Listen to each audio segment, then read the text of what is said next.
আসসালামু আলাইকুম এভরিওয়ান। আশা করি সবাই ভালো আছেন। আজকের গল্পটি পাঠিয়েছেন মাহাদিয়াত আলম নামের আপু। আপনারাও যদি আপনাদের কোনো স্টোরি শেয়ার করতে চান তাহলে আমার ফেসবুক পেজ অথবা ইনস্টাগ্রাম অ্যাকাউন্টে পাঠাতে পারেন। গল্পটি যেভাবে পাঠানো হয়েছে আমি ঠিক সেভাবে পড়ে শোনানোর চেষ্টা করছি। গত শীতে আমরা ৫-৬ জন কাজিনরা মিলে একসাথে নানির বাড়িতে বেড়াতে গিয়েছিলাম। সেখানে যাওয়ার পরে আমরা সবাই মিলে প্ল্যান করেছিলাম আমরা একটা ছোট্ট পিকনিক করব। পিকনিকটি বিভিন্ন কারণবশত ক্যান্সেল হয়ে যায়। তারপরে আমরা সবাই একটু হতাশ হয়েছিলাম, সেজন্য আমরা প্ল্যান করেছিলাম সবাই মিলে কোথাও একটু ঘুরে আসব। এর জন্য আমরা সবাই মিলে একটি ছোট্ট প্ল্যানিং করেছিলাম। ট্যুরের দিন সকালবেলা সবকিছু ঠিকঠাকই ছিল। এরপর আমরা রওনা হলাম। আমরা একটি মাইক্রো নিয়েছিলাম। ওইখানে গিয়ে রান্না করার জন্য সমস্ত বন্দোবস্ত করে নিয়েছিলাম। বাবুর্চিও ছিল আমাদের সাথে। আর আমাদের সাথে বড়রা খুব বেশি কেউ যায়নি, গিয়েছিল আমার ছোট মামা আর ছোট চাচু। এছাড়া আমরা ৫-৬ জন বোন, ২ জন ছোট ভাইও গিয়েছিল। সবকিছু পরিবেশ প্রথমে ঠিকঠাকই ছিল। পিকনিক স্পটে পৌঁছানোর পরে আমরা সবার মতন ঘুরছিলাম, ছবি তুলছিলাম, সবকিছুই ঠিকঠাক চলছিল। ধীরে ধীরে দুপুর হলো। এর মধ্যে আমাদের খাবারের জন্য অনেকটাই দেরি হয়ে গেল। আমরা চিন্তা করি খাওয়া দাওয়ার আগে আর কিছু জায়গা ঘুরে নেব, কারণ বিকেল ৫টার মধ্যে এই রিসর্টটা বন্ধ হয়ে যায়। তার জন্য আমরা সবাই রিসর্টটা ঘুরছিলাম। হঠাৎ আমাদের চোখে পড়ে রিসর্টের এরিয়ার বাহিরে খুব সুন্দর একটি সরিষা ক্ষেত, যেন মাঠকে মাঠ পরপর শুধু সরিষায় ভরে গিয়েছে। দেখতে কি যে অপূর্ব লাগছে, কথায় বলে প্রকাশ করা যাবে না। প্রকৃতির মায়ায় পড়ে আমরা সবাই যেন ছুটছিলাম ওই সরিষা ক্ষেতের দিকে। এরপর আমরা সরিষার ক্ষেতের মধ্যে পৌঁছে গেলাম। আর এটা ছিল ওই রিসোর্টের ভিতরেরই অংশ।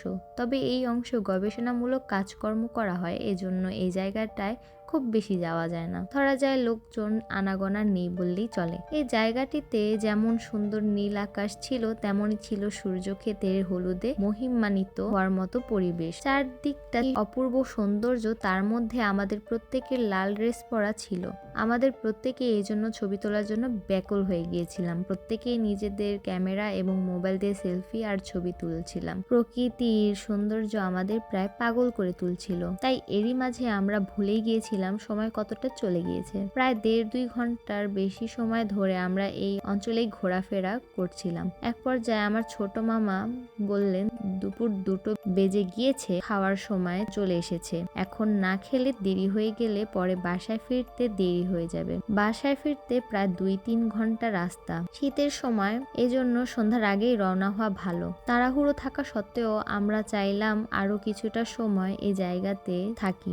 আর অনেকটা সময় আমরা এখানে থেকেছি, সেটা আমরা বুঝতে পারিনি। এই সময় ঘটল বিপত্তি। মামা আর ছোট চাচ্চু বললেন কারা কারা আমাদের সাথে যেতে ইচ্ছুক। তখন আমার সব ভাইয়েরা বোনেরা চলে গেল। আমরা ভেবেছিলাম আমরা তো জোরে হাঁটি, ওদের সাথ ধরে নিতে পারবো, একটু পর গেলে কিছুই হবে না। এজন্য আমরা কারোর কথাই মনোযোগ দিলাম না দিয়ে নিজেদের মতো আরো কিছুক্ষণ প্রকৃতির সাথে কাটানোর চেষ্টা করলাম। মামা আর চাচু হেঁটে খাবারের জায়গা পর্যন্ত প্রায় পৌঁছে গিয়েছে। দূর থেকে খুব একটা দেখা যাচ্ছে না তাদেরকে। এ সময় আমার সাথে ছিল আমার ২ বোন। ২ বোনের সাথে আমি কিছু গল্প করছিলাম আর ছোটবেলার স্মৃতিচারণ করছিলাম। হঠাৎ কোথা থেকে যেন এক মহিলা চলে এসেছিল। সেই মহিলাকে আমরা কখনো দেখিনি পর্যন্ত। উনি রিসর্টের ভিতরে কোথায় থেকে আসলেন সেটাও আমরা আন্দাজ করতে পারিনি আর চিন্তাও করিনি।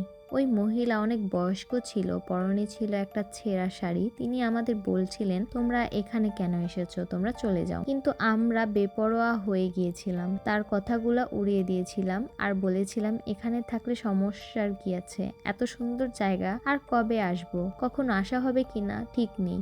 প্রকৃতির সৌন্দর্য উপভোগ করার তো কোনো পাপ কাজ নেই। তবে প্রবলেম কি আছে? ওই মহিলা ২ থেকে ৩ বার আমাদের চলে যাওয়ার জন্য বলছিল, কিন্তু আমরা তার কথা শুনিনি। আমরা আমাদের মতো গল্প করছি, সরিষা ক্ষেতের সৌন্দর্য উপভোগ করছি। কিছুক্ষণের মধ্যে মহিলা কোথায় চলে গেল তাকে আর আমরা দেখতে পেলাম না। আর তারপর মিনিট ২-১-এর ব্যবধানে খুব জোরে বাতাস বইতে শুরু করলো। চারদিকটা কেমন যেন ঘন কালো হয়ে গেল। আশপাশে কাউকে আমরা দেখতে পেলাম না। চারপাশ থেকে কেমন একটা পচা গন্ধ ভেসে আসছিল, যেন খুব কাছে কোনো লাশ পচে আছে। আর এত দুর্গন্ধ যে আমরা ওখানে দাঁড়িয়ে থাকতে পারলাম না। এই সময়টা আমরা তিনজনই চোখে ঝাপসা দেখছিলাম, কেউ কাউকে খুব একটা দেখতে পাচ্ছিলাম না বলতে গেলে। আর আমরা যে কোন দিকে যাব, কি করব বুঝতে পারছিলাম না। না কালো মেঘে চারদিকটা যেন শুয়ে গেল, অন্ধকার হয়ে গেল সরিষা ক্ষেত। আর এরই সৌন্দর্য কোথায় যে বিলীন হয়ে গেল টের পেলাম না। আমাদের ভিতরে অস্বাভাবিকতা শুরু হতে লাগলো, ভিতর থেকে খারাপ লাগা আর কেমন যেন অস্থিরতা শুরু করলো। মাথার মধ্যে কেমন ঝিমঝিম করতে শুরু করলো, ভারী হয়ে যাচ্ছিল। একে অপরকে বলার চেষ্টা করছিলাম কিন্তু কিছুই বলতে পারছিলাম না। তারপরে একে অপরকে সাহায্য করার জন্য কিছু করতে পারছিলাম না। তারপর আমি ব্যাগ থেকে আমার মোবাইল বের করি আর ছোট চাচুকে ফোন দেওয়ার জন্য চেষ্টা করি, কিন্তু সেই সময় আমার ফোনে চার্জ ছিল না, এজন্য আমি কল করতে পারিনি।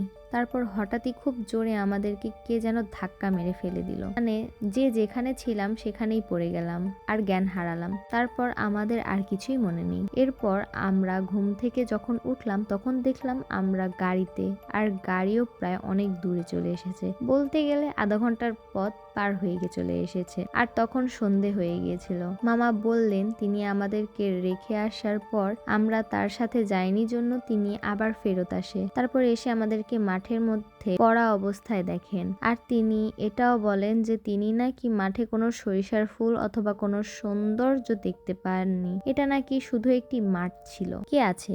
আমার মনে কিছু প্রশ্ন ঘুরপাক খায়। আসলে কি সেদিন আমরাই ভুল দেখেছিলাম, নাকি ভুল সবারই ছিল?